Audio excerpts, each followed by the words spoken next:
अच्छा जी, अब वहीं से कंटिन्यू कर रहा हूँ। दो रूल हो गए, दो रूल और है, सिंपल है। इसमें एक ज़्यादा यूज़ होता है और एक जो है वो ज़्यादा यूज़ नहीं होता। अगेन कह रहा हूँ कि जब तक इसकी एग्जाम्पल नहीं करेंगे ये आपको क्लियर नहीं होंगे। तो अभी जिससे आपको रूल का बता रहा हूँ मैं, जब मैं आपको इसकी एग्जाम्पल बताऊंगा तो आपको ये क्लियर हो जाएंगे, ठीक है। तीसरा रूल हमारा कहलाता है, आर के ऊपर क्लोजर बना हुआ है। क्लोजर का मतलब स्टेरिक बना हुआ है। एक आर है उसके ऊपर स्टेरिक बना हुआ है, ये कहलाता है क्लोजर। ये क्लोजर तो आप सुन ही लीजिए। इसका मतलब ये होता है कि जीरो और मोर अक्रेंस ऑफ आर। क्या मतलब हुआ? जीरो और मोर, आर के ऊपर स्टेरिक बना हुआ है। क्या बना हुआ आर के ऊपर? स्टेरिक। तो इसका मतलब ये होता है कि जीरो और मोर अक्रेंस ऑफ आर। क्या मतलब है इसका? कि अगर फर्ज करें किसी चीज के ऊपर स्टेरिक लगा हुआ है मैथमेटिकल एक्सप्रेशन, रेगुलर एक्सप्रेशन के लिए, तो इसका मतलब ये है कि वो चीज जीरो नंबर ऑफ टाइम भी आ सकती है। जीरो नंबर ऑफ टाइम आती है तो इसका मतलब क्या होता है? एप्सिलॉन। एक दफा भी आ सकती है, दो दफा भी आ सकती है, तीन दफा भी आ सकती है, चार दफा भी आ सकती है, एंड सो ऑन। इसका मतलब you can put any number in place of asterisk. मतलब अपने माइंड में आप you can put any number in place of R. आपको आजादी है, आपके पास कोई भी कॉम्बिनेशन आ सकता है आर का। ये बात समझ में आ रही है कि आपके पास आर का कोई भी कॉम्बिनेशन आ सकता है? जी, आवाज आ रही है सबको? अब अगर मैं फर्ज करें इसकी एक दो एग्जांपल यहीं पर ही बता दूं। सपोज कीजिएगा अगर ये लिखा हुआ है, गौर से देखिएगा, ए बी क्लोजर, तो मुझे बता सकता है कोई स्टूडेंट जितना भी उसने समझा है कि ए बी क्लोजर से क्या कॉम्बिनेशन बन सकते हैं? क्या बस सोच के बताएंगे? ब्रैकेट मतलब कुछ भी नहीं है। ब्रैकेट मतलब एक सेपरेटर है। यहाँ पर ब्रैकेट का मतलब मैथमेटिकल ब्रैकेट नहीं है। जी, कोई बता सकता है कि कौन से कॉम्बिनेशन बनेंगे इसके ए बी क्लोजर के? ए बी पे होल क्लोजर? नहीं, सोच के बताइए बेटा, गौर से सोचिए। हम ये कह रहे हैं कि ये ब्रैकेट पे क्लोजर का मतलब ये है, नहीं, हम ये कह रहे हैं कि ब्रैकेट पे क्लोजर का मतलब ये है कि ये ब्रैकेट बहुत सारी दफा आ सकता है। तो ब्रैकेट के अंदर क्या है ये बताइए? A B. तो सबसे पहले हमने इस ब्रैकेट को लिया एप्सिलॉन टाइम, मतलब जीरो नंबर ऑफ टाइम। बिल्कुल बिल्कुल, हारिस का आंसर सही है, ठीक है। दोबारा सुन लीजिए। अब इस ब्रैकेट को हम लेंगे एक दफा, तो एक दफा ब्रैकेट लेंगे तो क्या आएगा? A B. और से देखिएगा बेटा, अब अगर इस ब्रैकेट को हम लें दो दफा, तो दो दफा इस ब्रैकेट को, सेम ब्रैकेट को देखें, ए बी ए बी। समझ में आई बात? अब अगर इस ब्रैकेट को हम लें तीन दफा, तो ए बी पूरा ब्रैकेट एक दफा आएगा, फिर दोबारा, फिर तीबार, ठीक है। समझ में आ गई बात? तीसरी दफा भी आ जाएगा। क्लियर हो गई ये बात? और अगर अभी भी क्लियर नहीं हुई तो सपोज कीजिए कि मेरे नाम है उस्मान, उस पर क्लोजर लगा हुआ है, तो इसका मतलब क्या है कि मेरा नाम बार बार रिपीट हो सकता है। तो आएगा Usman comma Usman Usman comma Usman Usman Usman comma and so on. ये बात समझ में आ गई? तो ब्रैकेट को समझने की कोशिश करें। ब्रैकेट के अंदर जाए तो ब्रैकेट के अंदर क्या लगा हुआ है? ब्रैकेट के अंदर कोई रूल लगा हुआ है हमारा? ब्रैकेट के अंदर हमारा सेकंड रूल लगा हुआ है। दो चीजें आपस में कॉन्केट हुई हुई है, तो कॉन्केट की प्रॉपर्टी क्या है? कि वो एज इट इज आता है। समझ में आ गई ये बात? कॉन्केटिनेशन की प्रॉपर्टी क्या है? कि वो एज इट इज आता है। तो आपको एज इट इज लिखना है, आप ए बी बी बी नहीं कर देंगे। आई होप कि ये समझ में आया होगा, ठीक है।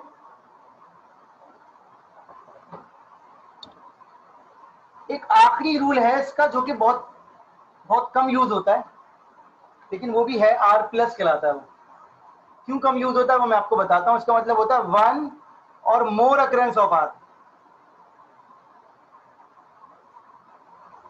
कि भाई जब आपको पता हो कि ये जो चीज है कम से कम एक दफा आएगी, तो आप आर प्लस लगाते हैं।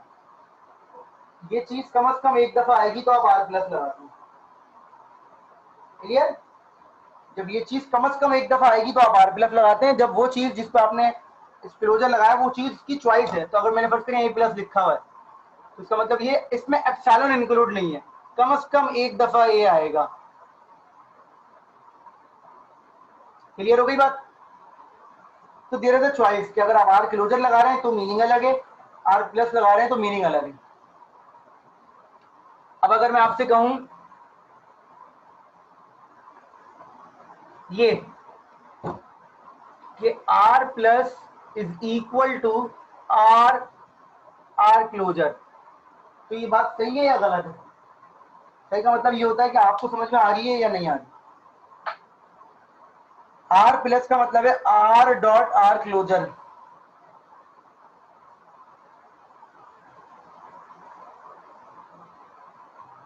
क्योंकि ये कह रहा है कि कम से कम एक आर आएगा, ये कह रहा है कि भाई एक आर तो फिक्स है,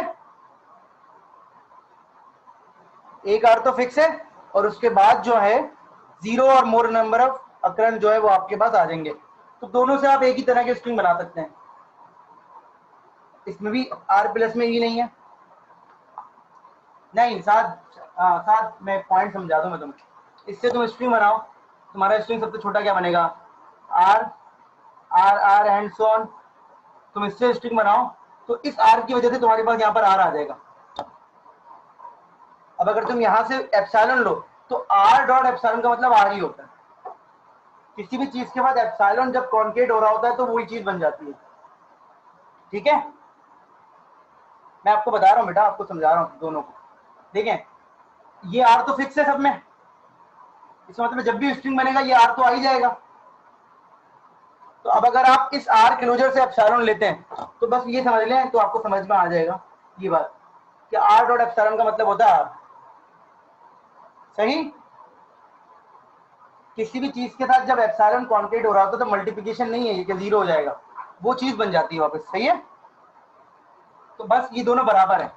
तो इसीलिए मैंने आपसे क्या कहा था, ये रूल बहुत कम यूज होता है। मैंने आप आर प्लस यूज करते हैं जब भी, तो आप बेसिकली इसको यूज कर लेते हैं, ये बहुत कम यूज हो रहा होता है। ऐसा नहीं है कि आपको मना है, आप यूज करें, आपको मना नहीं है, लेकिन ज्यादा लोग या ज्यादा जगहों पे जब आप पढ़ते हैं ये चीज तो आर आर क्लोजर यूज हुआ होता है instead of R plus. Is it clear to all of you? सही, अब हम इसकी प्रैक्टिकल एग्जांपल करते हैं, वही वाली जो हमने जिनके ऑटोमेटा बनाना सीखे थे, जिन लैंग्वेजेस के, उन्हीं लैंग्वेजेस की हम रेगुलर एक्सप्रेशन यूज करना सीखेंगे। सबसे पहले हम वही सवाल कर लेते हैं जो हम पहले करके आए। अब यहाँ पर ना मेरा एक फायदा ये है और आपका भी ये फायदा है कि आपको लैंग्वेज समझाने की जरूरत नहीं पड़ेगी अब, क्योंकि लैंग्वेज अब आपको समझ में आई हुई है। जी, सबको मसला कर रही है मेरी आवाज? चलो करते हैं कुछ, करते हैं।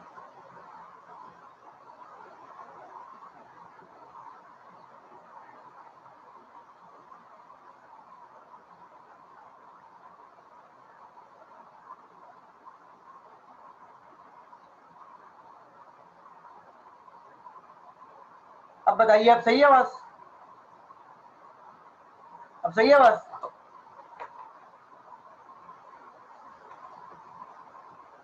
ठीक है, नहीं नहीं अब सही है, बेहतर नहीं है, बहुत बेहतर है। अच्छा जी, अब आपको ये लैंग्वेज पता है क्या है? ये ए, स्क्रीन तो अटकी हुई है ना, अब चलेगी तो चलेगी ना यार। अब मुझे बताएं कि ये लैंग्वेज ए बी पर ही बनी हुई है, और आपको पता है कि लैंग्वेज क्या है, कि लेंथ 2 होनी चाहिए सर। सही है, लेंथ क्या होनी चाहिए? 2 होनी चाहिए। सही है, अभी भी स्क्रीन अटकी हुई है क्या?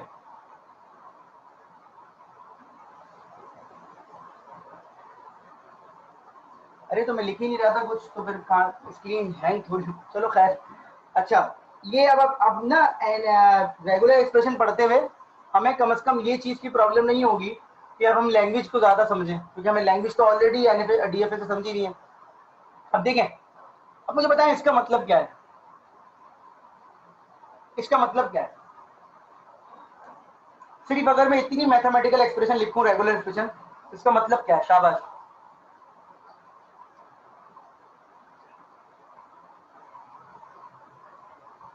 नहीं, अगर मैं डिस्क्रिप्शन में पूछूं आपसे तो नहीं, यूनियन तो है डेफिनेटली, या तो ए आएगा या तो बी, लेकिन इस बात से ये श्योरिटी हो रही है कि कम से कम ए क्या आएगा, कम से कम एक आएगा कोई ना कोई। इस बात से ये श्योरिटी तो है ना कि कम से कम कोई एक चीज आएगी। क्यों? क्योंकि इसमें क्लोजर नहीं लगा हुआ। जब क्लोजर लगा हुआ होता है, ये अब ना हम नया टॉपिक पढ़ रहे हैं बेटा, तो हमें ना चीजें याद रखनी है अब शुरू से। लेकिन जब क्लोजर लगा हुआ होता है तो हमें ये श्योरिटी नहीं होती कि जिस चीज के ऊपर क्लोजर लगा हुआ है वो कम से कम एक दफा आएगी या नहीं आएगी। कितनी दफा आएगी हमें नहीं पता होता। हो सकता है 0 नंबर ऑफ टाइम आए, हो सकता है 5 नंबर ऑफ टाइम आए, लेकिन जिस चीज पे क्लोजर नहीं लगा हुआ होता उसका मतलब है वो चीज आएगी। अब इस ब्रैकेट पे क्लोजर नहीं लगा हुआ, इसका मतलब है ब्रैकेट आएगा। अब ब्रैकेट के अंदर भी चॉइस है कि या तो ए आएगा या तो बी।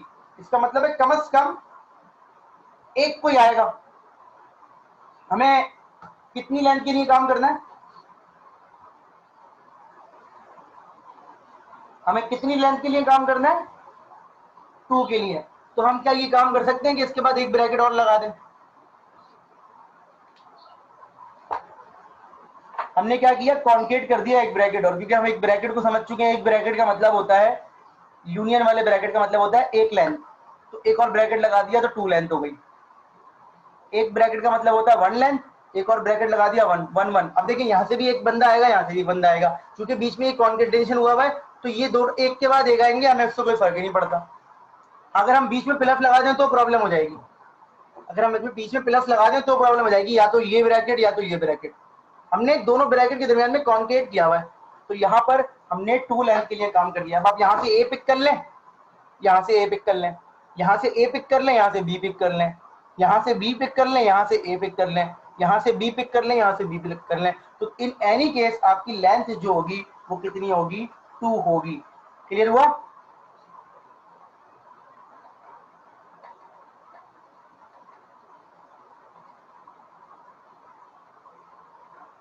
एक और सवाल ले लेते हैं, यही वाला जो पहले करके आए। क्या मतलब है इसका? कि लेंथ कितनी होनी चाहिए? कम से कम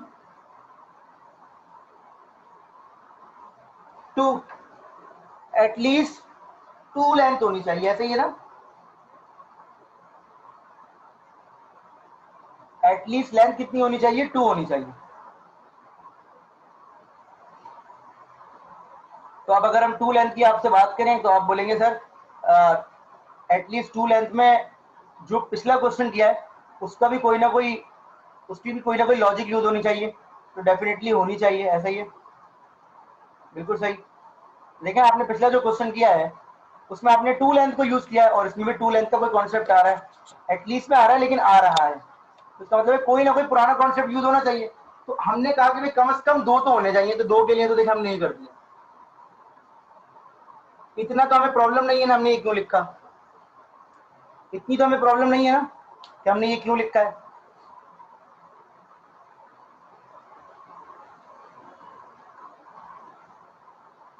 ये कह रहे हैं कि सेकंड ब्रैकेट पे स्टेरिक,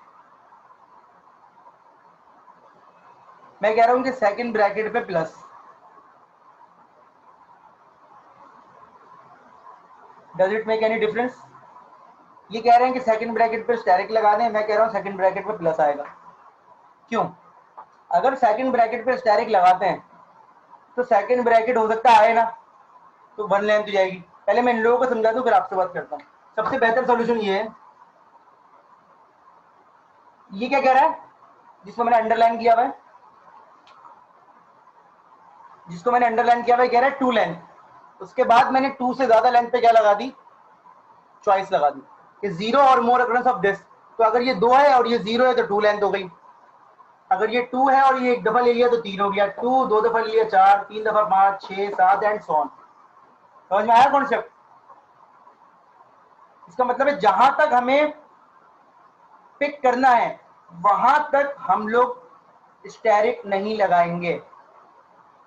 क्लोजर वाले से ही करूंगा मैं, प्लस से नहीं करूंगा, ठीक है? जहां तक हमें पिक करना है वहां तक हम क्लोजर नहीं लगाएंगे। थोड़ा सा ऑटोमेटा में वापस चलते हैं। ऑटोमेटा में जब किसी चीज को काउंट करना होता था, आप अपनी स्टेट चेंज करते थे ना। ऑटोमेटा में जब किसी चीज को काउंट करना होता था तो आप स्टेट चेंज करते थे, और जहां आपको काउंटिंग नहीं करनी होती थी आप क्या करते थे? उसी स्टेट पे लूप बना दिया करते थे। तो ये बेसिकली क्लोजर का मतलब लूप ही है कि आप उसी जगह पे खड़े हैं और भी आ रहा है, आपको कोई फर्क नहीं पड़ रहा। इन ऑटोमेटा। तो जहां तक आपको काउंट करना है बेटा, वहां पर आपको अपनी स्टेट चेंज करनी है। मैं फिर रिपीट कर रहा हूँ, स्टेट जब तक चेंज होगी जब तक आपको काउंटिंग करनी है। तो यहाँ पर आपने स्टेरिक अगर किसी चीज पे लिख दिया तो आप अपने दिमाग में ये बात डाल दें कि वो चीज आप काउंट नहीं कर सकते, तो मुझे काउंट करना भी नहीं था। समझ गए? जिस चीज पे आपने स्टेरिक बना दिया आप उसको काउंट नहीं कर सकते। ये मतलब नहीं है कि नहीं बनाए, बनाए, जरूरत के हिसाब से बनाए, लेकिन अगर आपने बना दिया है तो आप अपने दिमाग में ये बात डाल दें कि उस चीज को आप काउंट नहीं कर सकते। Is it clear to all of you? ये हो गया एटलीस्ट 2 लेंथ।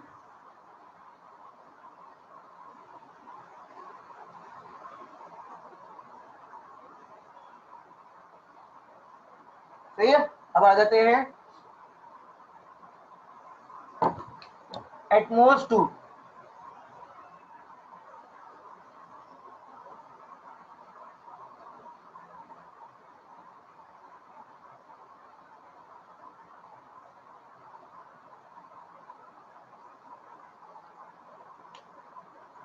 जी हम रेगुलर एक्सप्रेशन बनाना सीख रहे हैं।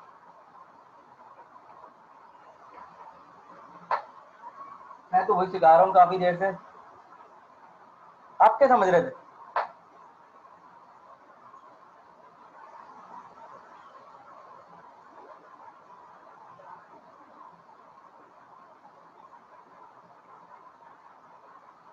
अच्छा जी, ये जो तीसरी लैंग्वेज मैंने लिखी है, कोई आइडिया है कि ये कैसे सॉल्व होगी? एटमोस्ट 2।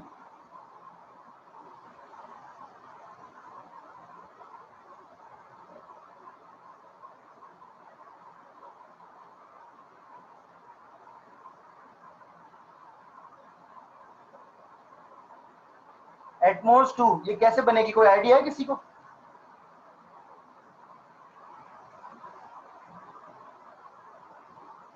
क्या इसमें क्लोजर आना चाहिए या नहीं आना चाहिए?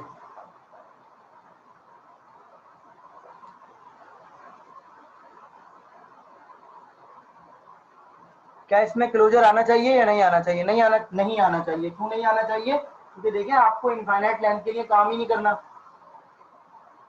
आपकी लेंथ तो 2 से कम है, 2 या 2 से कम नहीं। मुझे बताएं इतना ऑटोमेटिक क्या कर रहा था?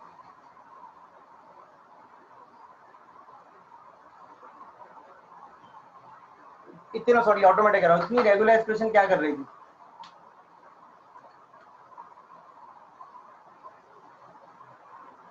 अब लेंथ 2 है, 2 से कम पे भी काम करना है। नहीं एटलीस्ट 2 नहीं, एग्जैक्टली 2 लिखा हुआ है। इतनी रेगुलर एक्सप्रेशन कर रही थी, एग्जैक्टली 2, एग्जैक्टली 2 ऐसा ही है ना। अब हम ये चाहते हैं 2 से कम पे भी चॉइस हो। हम क्या चाहते हैं? 2 या 2 से कम पे भी चॉइस हो कि भाई 0 लेंथ आ जाए, 1 लेंथ आ जाए। तो अगर हम यहाँ पर एप्सिलॉन लगा दें और यहाँ पर भी एप्सिलॉन लगा दें, तो पहले पहला ब्रैकेट कह रहा है कि या तो ए ले लो या बी ले लो या कुछ भी ले लो। दूसरा वाला ब्रैकेट भी क्या कह रहा है?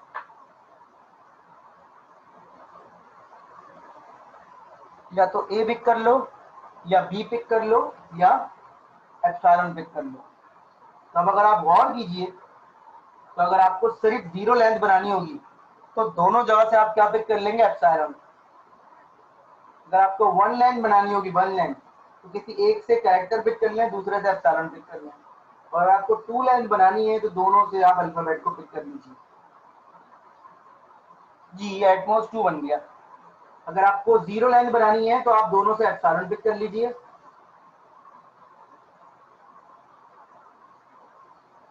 अगर आपको 1 लेंथ बनानी है तो किसी एक से एप्सिलॉन पिक कर लीजिए, यहाँ से एप्सिलॉन पिक कर लीजिए, यहाँ से अल्फाबेट पिक कर लीजिए, या यहाँ से एप्सिलॉन पिक कर लीजिए, वहां से अल्फाबेट पिक कर लीजिए। अगर आपको 2 लेंथ बनानी है तो दोनों जगह से आप क्या कर लीजिए?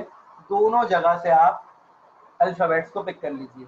तो ऊपर देखिए लेंथ 2 के लिए, फिर देखिए ग्रेटर देन इक्वल टू 2 के लिए, और फिर देखिए लेस देन इक्वल टू 2 के लिए। तो तीनों रेगुलर एक्सप्रेशन को एक दफा रिवाइज कर लीजिए।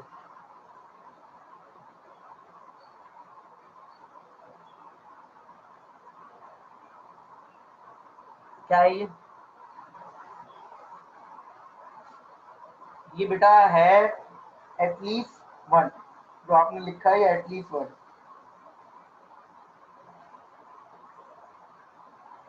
नहीं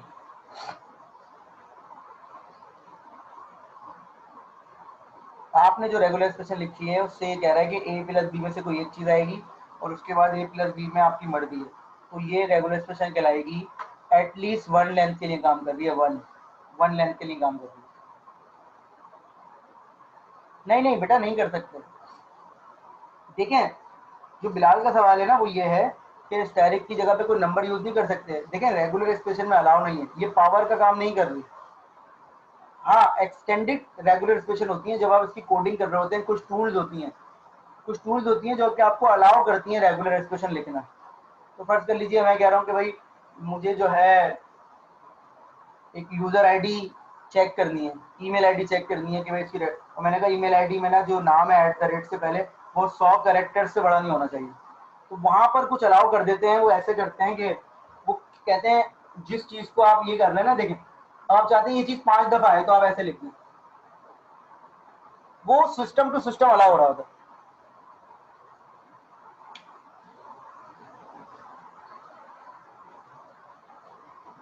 मैं समझा नहीं कहा क्या करें। पहले मैं जो कह रहा हूँ उस पर फोकस कीजिए ताकि ये सवाल मिस ना हो जाए। देखिए हम लोग ना बोर्ड पे पढ़ रहे हैं तो हम जर्नल स्टैंडर्ड पढ़ रहे हैं। ये अगर कहीं लिखा हुआ हो ना कोडिंग वोडिंग में तो वो टूल अलाउ कर रही है आपको। वो टूल ये कहती है कि ए प्लस भी 5 दफा आ सकता है। यहाँ मैं 5 दफा लिख के दिखाऊंगा आप, तो अगर ये 500 दफा होगा ना तो मैं 500 लिख दूं ब्रैकेट में, आप समझ जाएंगे। लेकिन अभी हम एक्सटेंडेड रेगुलर एक्सप्रेशन नहीं पढ़ रहे, हम सिंपल पढ़ रहे हैं जो हमें पढ़नी चाहिए।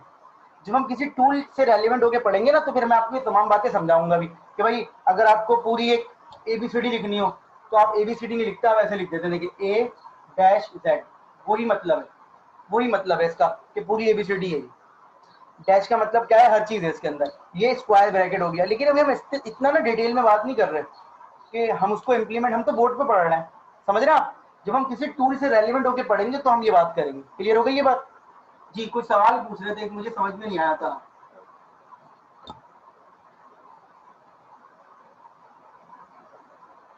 देखिए मेरे मेथड में ये लिखा हुआ है कि मैक्सिमम लेंथ 2 हो सकती है। तो जब एक मैक्सिमम चीज डिफाइन कर दी जाए ना तो उस क्वेश्चन के अंदर क्लोजर नहीं आता सर, बस इतनी सी बात है। मैं फिर रिपीट कर रहा हूं कि अगर किसी ने फिक्स लेंथ वाले क्वेश्चन में क्लोजर लगा दिया तो वो गलत है। बस किसी ने अगर फिक्स लेंथ वाले क्वेश्चन के अंदर क्लोजर लगा दिया तो वो क्वेश्चन गलत होगी। अगर एक जगह पे आपको 2 काउंट करना है, आप 7 ये कह रहे हैं, लेकिन 7 की बात ये है, अब आपको कुछ जवाब मिल जाएगा इस बात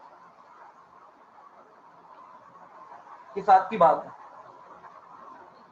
क्या कह रहे हैं कि पहले ए भी आएगा फिर उसके बाद ए प्लस बी में तो कुछ भी आ सकता है।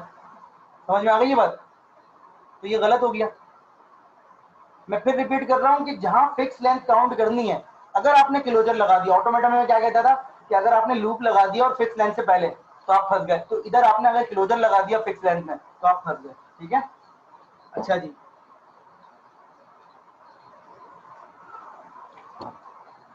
सवाल एक और है, वो ये है कि इवन लेंथ, ये वही सवाल है जो हम वहां करके आए ताकि स्टूडेंट्स को ना लैंग्वेज समझने में प्रॉब्लम ना हो।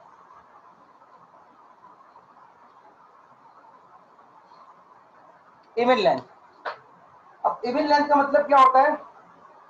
अब ये ना एक साइक्लिक नेचर वाला क्वेश्चन आ गया कि एक चीज अपने आप को रिपीट करेगी और हमने रेगुलर एक्सप्रेशन में एक ही चीज देखी है जो रिपीटेशन कर रही है, वो क्या है? क्लोजर। ऐसा ही है,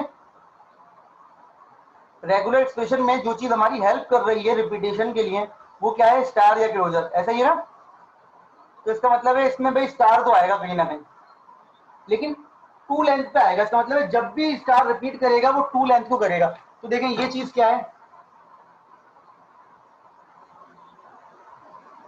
ये चीज क्या है? ये चीज क्या है? 2 लेंथ। ऐसा ही है, और हम ये चाहते हैं कि 2 लेंथ जो है वो 0 और मोर नंबर ऑफ टाइम अपने आप को रिपीट कर दे। तो मैंने इस पूरे होल पे क्लोजर लगा दिया। मैं चाहता हूं 2 लेंथ जो है वो 0 और मोर नंबर ऑफ टाइम अपने आप को रिपीट कर ले। तो मैंने पूरे ब्रैकेट पे क्या लगा दिया? क्लोजर लगा दिया।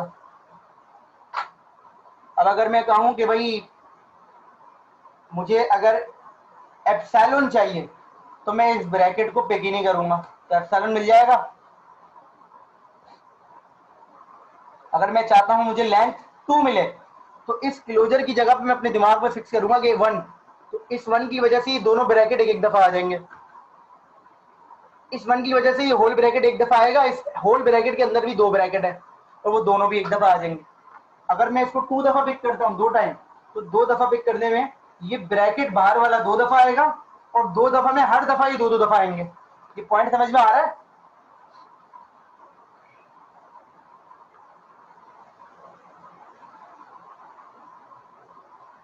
जी, ये देखें, अगर मैं इसको एक दफा पिक कर रहा हूं तो ये एक दफा हो गया। इससे क्या बनेगा? ए बन सकता है, ए बी बन सकता है, बी ए बन सकता है, बी बी बन सकता है। ठीक है, अगर मैं इसको 2 दफा पिक कर रहा हूं तो देखें ए प्लस बी, ए प्लस बी, ए प्लस बी, ए प्लस बी, इन चारों में चॉइस है तो ये 4 हो गए। इस तरीके से ये काम करता है। तो देखें, अब मैंने फिक्स लेंथ तक काउंट किया और उसके बाद होल पे मैंने क्या लगा दिया? क्लोजर लगा दिया। Is it clear?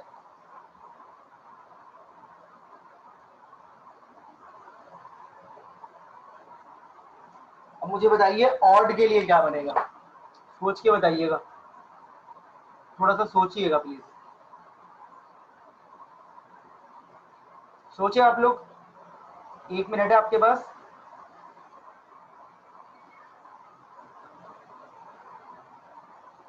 सोचिए थोड़ा सा, ऐसे नहीं कि डायरेक्ट बता दें। 1 मिनट बाद मुझे बताइएगा कि भाई क्या हुआ।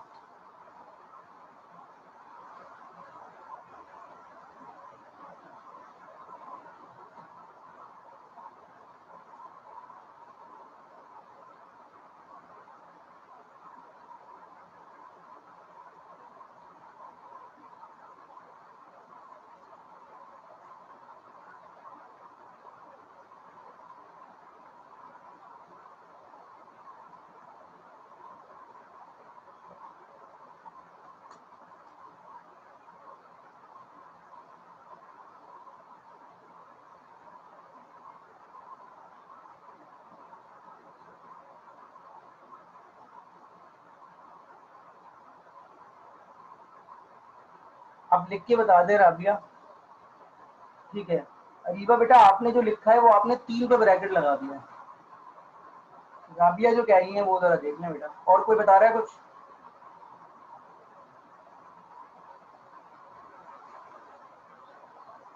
नहीं नहीं नहीं नहीं नहीं नहीं नहीं, क्लोजर पे क्लोजर का मतलब वही होता है। देखें, कुछ ना रूल्स हैं जो कि अभी बताने बेकार है, लेकिन जो बिलाल ने बात की वो बता देता हूँ। देखें, एक ही बात है ये एक ही बात है यहाँ पर ना, एक ही बात है। बिल्कुल, तो राबिया का जो आंसर है वो देख लीजिए, और अगर किसी और ने भी आंसर दिया है तो शायद साद ने भी आंसर दिया। ठीक है, तो देखें इसका मतलब क्या है बेटा। देखिए, क्वेश्चन सॉल्व करने की ना ट्रिक्स होती हैं। सर इवन जो होता है वो ये होता है। सर इवन जो होता है वो ये होता है। ऑड जो होता है ना सर, वो इवन में +1 होता है। सर ऑड जो होता है वो इवन में +1 होता है। अच्छा, पहले लिखें बाद में लिखें, कोई फर्क नहीं पड़ता, सेम है। सर इवन जो होता है वो ये होता है। ऑड जो होता है ना सर, वो इवन में अगर आप 1 ऐड कर दें तो होता है। ऐसे ही है ना? ऑड क्या है? इवन में 1 ऐड कर दें। ऑड क्या है? इवन में 1 ऐड कर दें। ऐसे ही है ना? बस ये बना दिया हमने।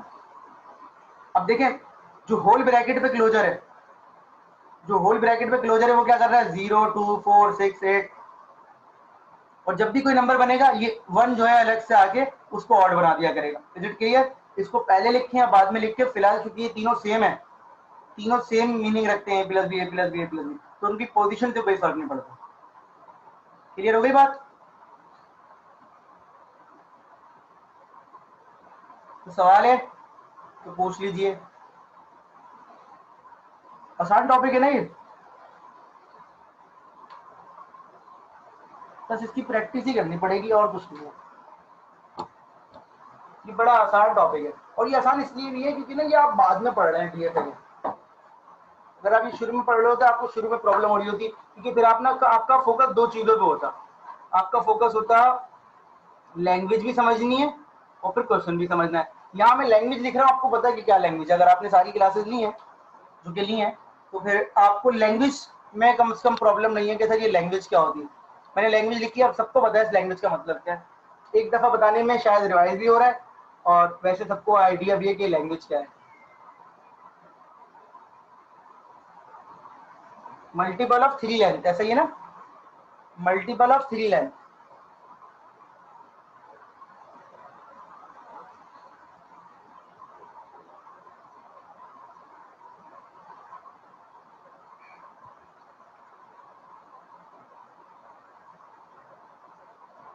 मल्टीपल ऑफ 3 लेंथ ही है ना ये।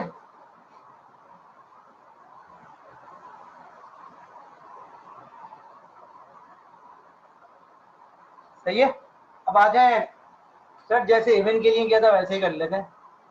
सर देखिए, हम ये चाहते हैं कि जब भी रिपीट हो 3 लोग एक साथ रिपीट करें अपने आप, बस। सही है, जब भी रिपीट हो 3 लोग एक साथ रिपीट करें अपने आप को, सिंपल है।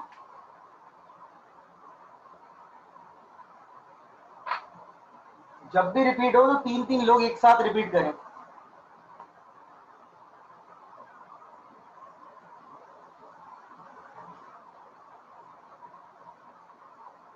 समझ में आ गया सबके?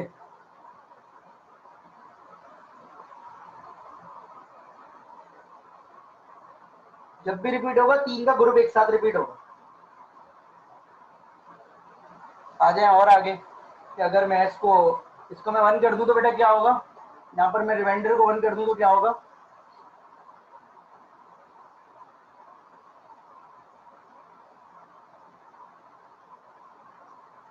यहाँ पर मैं अगर रिमाइंडर को 1 कर दूं तो बाहर एक ए प्लस भी आ जाएगा, ऐसा ही है, ऐसा ही है।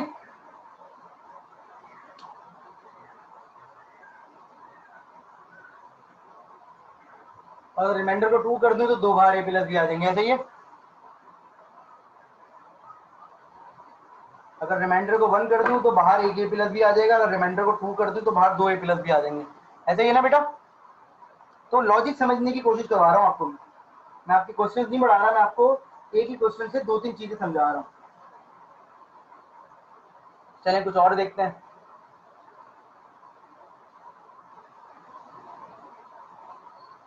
अच्छा जी, अब कौन से सवाल हो सकते हैं? हाँ,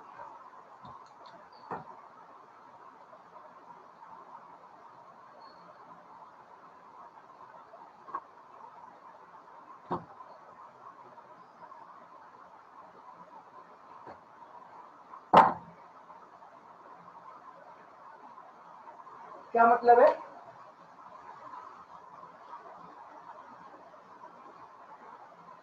जी, जो एक अलग से बाहर लिखेंगे उस पर से एप्सिलॉन हट जाएगा। क्या कह रहे हैं कि number of A should be 2। जी, साथ यही होगा बेटा, mod 3 is equal to remainder 1 is equal to 1 करने पे बाहर जो ब्रैकेट आएगा उस पर से एप्सिलॉन हट जाएगा, 3 के ऊपर ब्रैकेट रहेगा, number of A should be 2। सही है ना। अब अगर आप सोचें तो ये कह रहा है कि देखें मेरा ताल्लुक ए सर है, मेरा बी से ताल्लुक नहीं है, बी अगर आए तो उसकी मर्जी है, ऐसा ही है ना।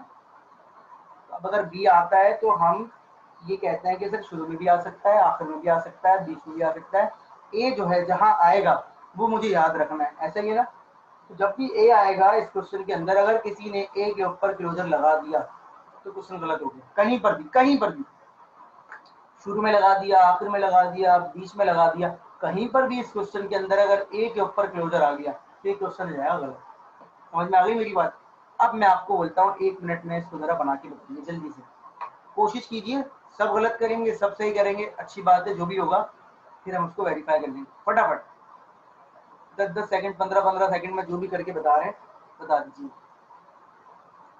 सेल्फ इवैल्यूएशन भी कोई चीज होती है कि हमें पता चलता रहे कि यार हम समझ तो रहे, क्या हम खुद सॉल्व कर सकते हैं, या हम सिर्फ एग्जाम वाले दिन ये करके देखेंगे कि नया क्वेश्चन आएगा तो सॉल्व करेंगे।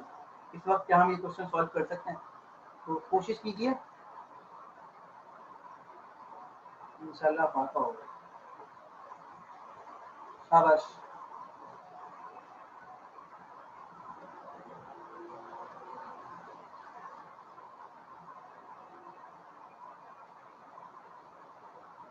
अगर ए के ऊपर क्लोजर आ गया तो कहीं पर भी ए पे क्लोजर आ गया, चाहे ब्रैकेट में आ जाए, चाहे सिंगल ए पे आ जाए, चाहे ए प्लस बी करके आ जाए, ये क्वेश्चन गलत हो जाएगा, ये मैं बता चुका हूँ। क्यों? क्योंकि फिर ए जो है ना मल्टीपल टाइम्स आ सकते हैं, हमें ए को स्पेसिफिक काउंट करना है, समझ रहे हैं?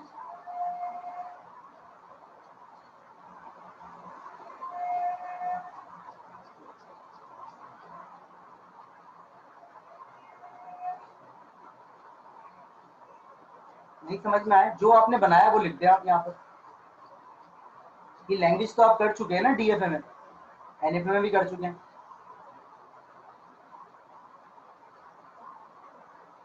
आप डीएफए बनाते हुए क्या करते थे, वो मुझे जरा रिवाइज करवाइए। आप डीएफए बनाते हुए क्या करते थे? आप डीएफए बनाते हुए बोलते थे सर देखें जब तक बी आ रहा है हमें कोई फर्क नहीं पड़ रहा, जहां पहला ए आएगा हम अपनी पोजीशन चेंज करेंगे। ये बात याद है? नहीं, जहां, ये बात याद है जो मैं कह रहा हूँ, दोबारा से रिवाइज कर रहा हूँ। सर जब तक बी आ रहा है हमें कोई फर्क नहीं पड़ रहा, जहां पहला ए आएगा हम अपनी पोजीशन चेंज करेंगे। यही बात याद है ना आपको? ये बात याद है या नहीं याद? ठीक है ना? तो देखें सर जब तक बी आ रहा है हमें कोई फर्क नहीं पड़ रहा, जहां पहला ए आया हमने अपनी पोजीशन चेंज कर दी। तो देखें शुरू में बी क्लोजर आ सकते हैं, यही बोल रहे थे ना आप अभी थोड़ी देर पहले मुझसे ऑटोमेटा के परस्पेक्टिव से, कि सर जब तक बी आ रहे हैं हम अपनी पोजीशन चेंज नहीं कर रहे, जहां ए आ रहा है हम उसको याद रख रहे हैं। ऐसा ही है? इतनी बात समझ में आई? फिर जब तक बी आ रहे हैं हमें कोई फर्क नहीं पड़ रहा, जहां ए आएगा हम अपनी पोजीशन चेंज करेंगे। और रेगुलर एक्सप्रेशन में मैंने कहा था जब भी किसी चीज को याद रखना होता है तो उस पर क्लोजर नहीं आता। दोबारा ऑटोमेटा पे आ रहा हूँ। सर जब तक बी आ रहे हैं हम अपनी पोजीशन चेंज नहीं कर रहे, जैसे ए आता है हमने अपनी पोजीशन चेंज कर दी। अच्छा जी ए आ गया, सर अब इस ए के बाद दोबारा से बी भी आ सकता है और ए भी आ सकता है। ऐसा ही है? इस ए के बाद दोबारा से बी भी आ सकते हैं, ए भी आ सकता है। सर अगर ए के बाद बी आ रहे हैं तो हमें कोई फर्क नहीं पड़ रहा, सर हमें फर्क नहीं पड़ रहा, लेकिन अगर सर बी के बाद ए आता है तो फिर हमें फर्क पड़ रहा है। ठीक है, दो हो गए सर। सर दो होने के बाद मजीद भी आ सकते हैं, दो होने के बाद मजीद भी आ सकते हैं। क्या दो ए होने के बाद मजीद भी आ सकते हैं? तो सर मजीद भी आ रहे हैं। क्या दो ए होने के बाद मजीद आ सकते हैं? सर नहीं आ सकते। ये देखें हो गया आपका ऑटोमेटिक, आपकी रेगुलर एक्सप्रेशन कंप्लीट। शुरू में बी आ रहे हैं कोई फर्क नहीं पड़ रहा, जहां पहला ए आया याद रखा, फिर बी आ रहे हैं कोई फर्क नहीं पड़ रहा, जहां दूसरा ए आया याद रखा, फिर बी आ रहे हैं कोई फर्क नहीं पड़ रहा, खत्म हो गया क्वेश्चन। तो ये ऑटोमेटा की तरह ही मैंने किया है सॉल्व, जो मैं आपसे वहां कह रहा था वही मैं यहाँ कह रहा हूँ। क्लियर?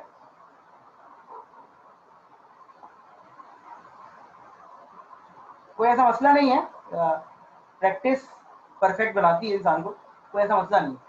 तो एक काम करते हैं, मैं आपको दो क्वेश्चन देता हूँ मीन वाइल ब्रेक में। आपको पता है ब्रेक में ऐसे तो आपने कहीं कैंटीन वैंटीन पे जाना नहीं होता, लेकिन ये दो क्वेश्चन है, अगर आप कर लेंगे कोशिश तो देखें क्या आउटकम निकलता है। किसी से डिस्कस नहीं कीजिएगा, नेट पे से नहीं देखिएगा, कहीं पर भी। ये जस्ट आपकी सेल्फ इवैल्यूएशन।